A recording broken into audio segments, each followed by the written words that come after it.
Si Marcus Smart naka-ruled out pa rin ngayon kontra Wizards. Pang 4 straight games niya na to na absent. Last game niya kontra Orlando Magic pa. Parang dyan niya rin kasi nakuha yung injury niya. Nasa minor lang rin kasi naman yung injury niya based sa report. Pero parang ang Lakers coaching staff mas pinipili na lang talagang ipahinga itong si Marcus Smart sa ilang games nilang natitira ngayon bago ang playoffs. Mali ako. Malamang sa malamang pala, gamitin itong si Redick, si Smart sa game kontra Cleveland Cavaliers o sa OKC Thunders. 2 beses nilang makakatapat ang top 1 team na yan bago ang playoffs. Halos 2 games na lang rin kasi para ma-secure ng Lakers ang positioning sa playoffs. Habang ginagawa ko to, ang Lakers lamang na kontra Wizards. Kung makukuha nila ang panalo, pasok sila sa 49-26 record sa Western. Kaya magkakaroon pa rin sila ng advantage kontra dito sa Denver Nuggets. Hindi pa sila safe pero mas mataas ang chance nila ngayon na mag-stay sa 3rd seed ngayon. Halos 2 games na lang rin kasi pwede nang maging safe ang Lakers sa positioning. Kaya lang rin kasi hindi ganun kadali yan dahil nga ang Lakers makakatapat pa ngayon ang Cleveland Cavaliers tapos 2 magkasunod pa na game kontra sa OKC Thunder.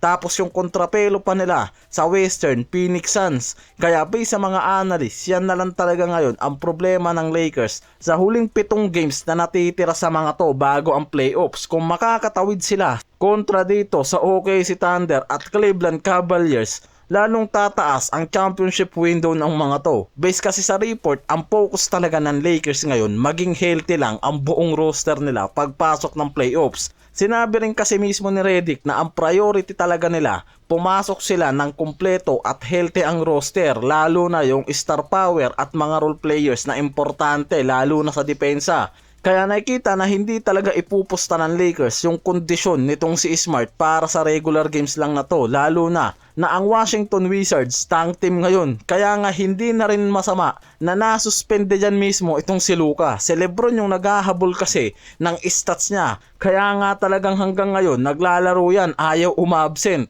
May mga reports naman na napuputol ang momentum at humihina ang depensa ng Lakers kapag walang Marcus Smart sa lineup. Hindi nila gustong ipilit siya ngayon na maglaro dahil mas kailangan nga nila si Smart sa importanteng games lalo na pagpasok ng playoffs. Kaya mas iniiwasan nila yan na makakuha pa ng injury dahil si Smart ngayon ang stopper nila sa mga elite guard o star player, lalo na kung makakatapat nga raw nila sa first round yung mga team tulad ng Houston Rockets, Timberwolves. Mas kailangan nga raw talaga si Smart dyan dahil proven na yan na kayang pigilan si Kevin Durant o Anthony Edwards. Samantalang habang nagre-record ako, kakatapos lang rin ang games ng Lakers kontra Wizards. Nanalo sila sa blowout wins dyan. Si Lebron may triple-double performance na naman dyan. 21 points, 10 rebounds, 12 assists, 1 blocks sa 33 minutes plus 8 to 16 sa field, 1 of 3 sa 3. Ito yung pang 125 triple-double niya sa buong karir niya. Kaya may record na naman na binasag itong si Lebron. Himali, sariling record niya pala. Nasa top 5 all-time na siya ngayon sa category. Diyan mismo napapansin sa Lakers na talagang since nang ilagay siya sa bagong role sa 3rd option, nakikita pa mismo ngayon na mas gumagana yan sa all-around game. Sa game na yan mismo kasi si Reeves ang naging primary.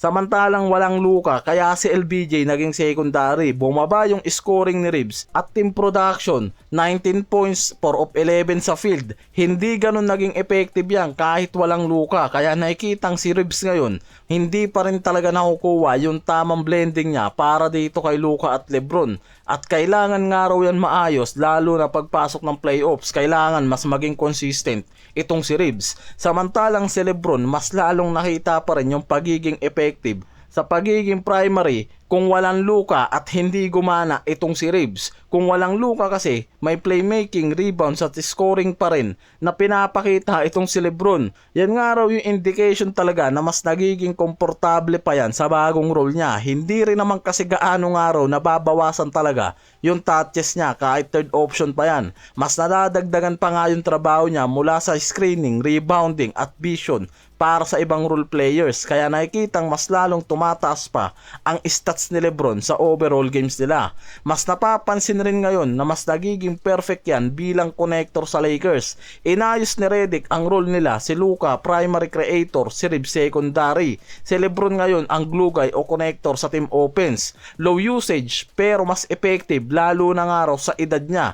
Hindi gaanong gamit yung energy niya, kahit siya mismo inamin kasi na ginagawa niya ang role niya na kailangan nga raw para manalo sila at maging title contender pa. Kahit siya mismo kasi inamin talaga sa interview lahat ng plays nila na dumadaan galing sa decision niya. Naturally, mas tumataas nga raw talaga ang stats niya sa iba't ibang category ngayon. Hindi na siya overloaded sa scoring, mas marami siyang assist, opportunity pa, mas madali ang points at efficiency niya, mas nagagamit siya sa crucial moments dahil hindi siya gaanong pagod sa bagong role na yan, at mas ginagamit ang mataas niyang basketball IQ ngayon. Kaya nakikitang mas nagiging effective si Lebron at mas nagiging legit title contender naman ang Lakers.